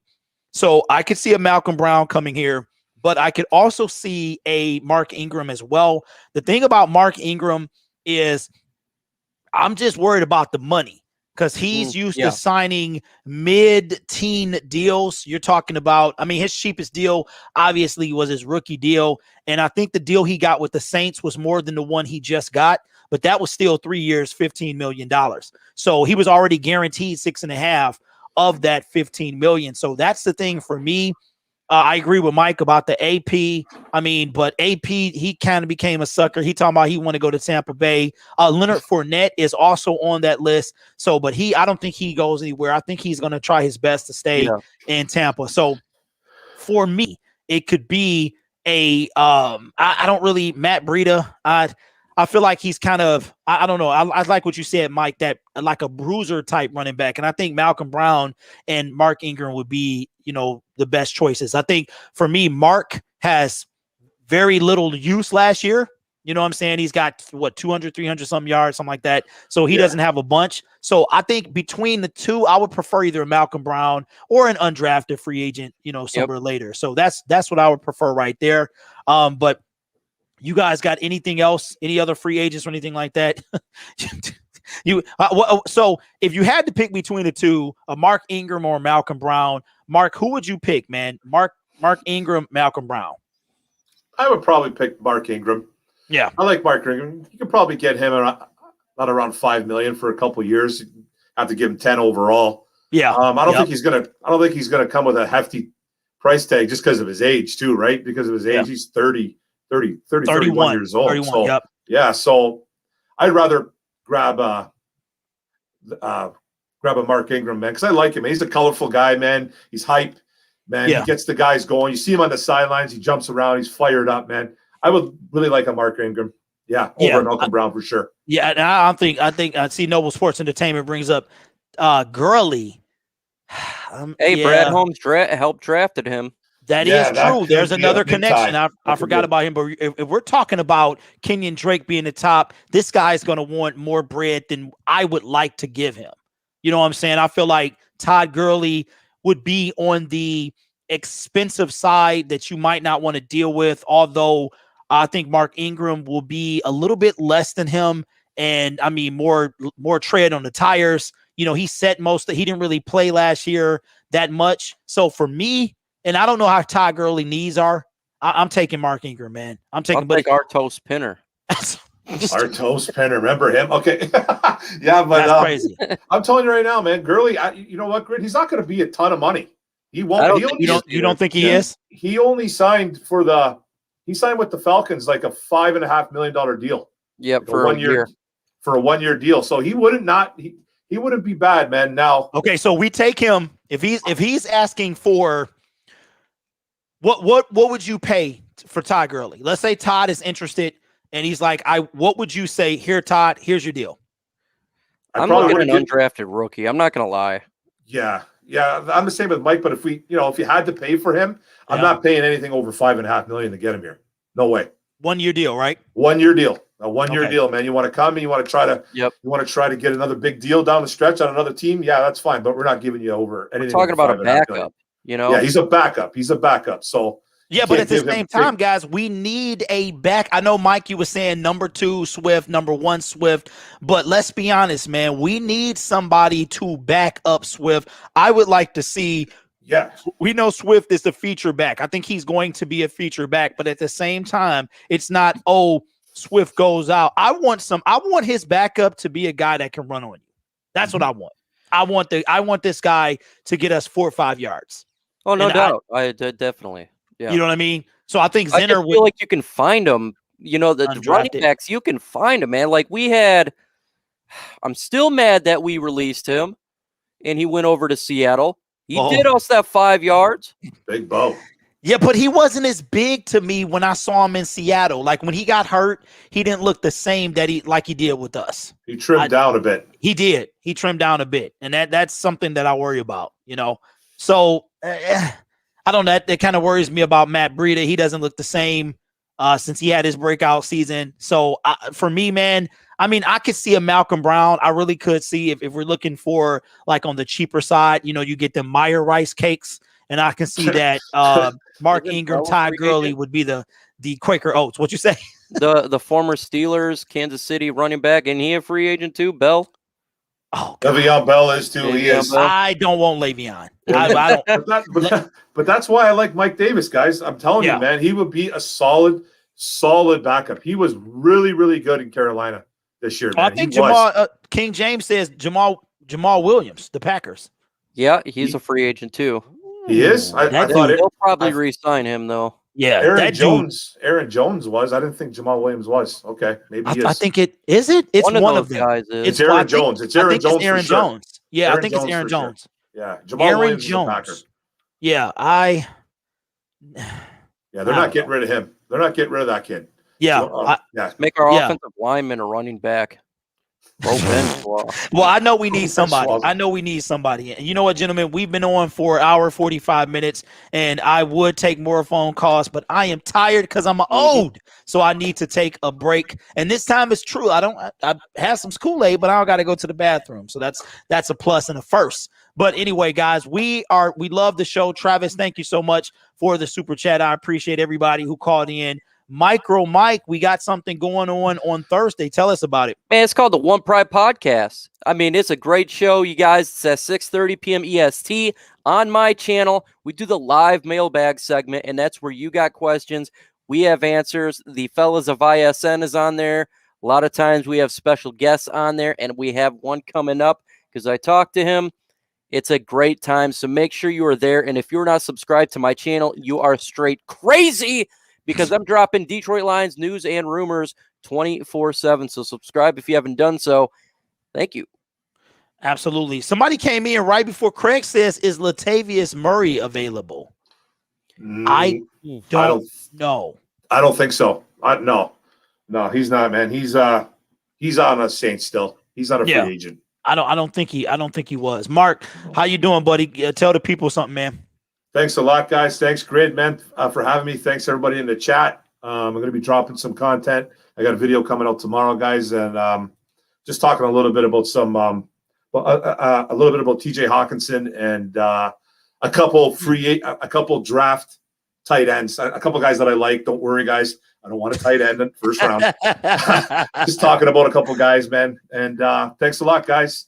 Thanks for having me, man. Awesome. It was great. Yeah, show. you know, it's funny because the Lions have been officially eliminated since, Mike, what was that? Matt Patricia, was that the Thanksgiving loss? Yeah, they've been officially eliminated since 1957.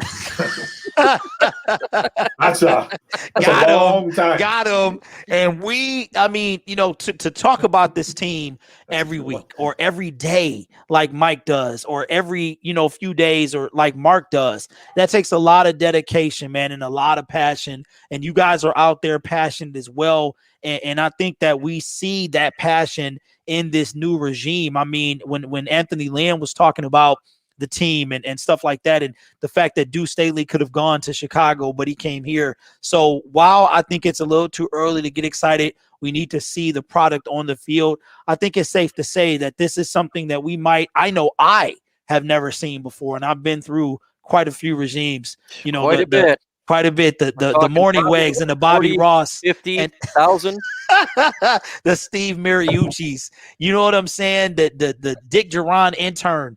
So I mean, we gotta just hang in there, and we got free agency coming up, and I know we're not gonna do too much there, but we got the draft, which is going to be very exciting. We got something very special planned, so make sure you guys stick around for that. And with that being said, man, you guys are awesome. Make sure you use the phone lines next week. Man, stick around, subscribe if you haven't to everybody. Check the links in the description or the feature tabs to subscribe to these gentlemen. Shout out to Noble Sports and all the ISN members, man.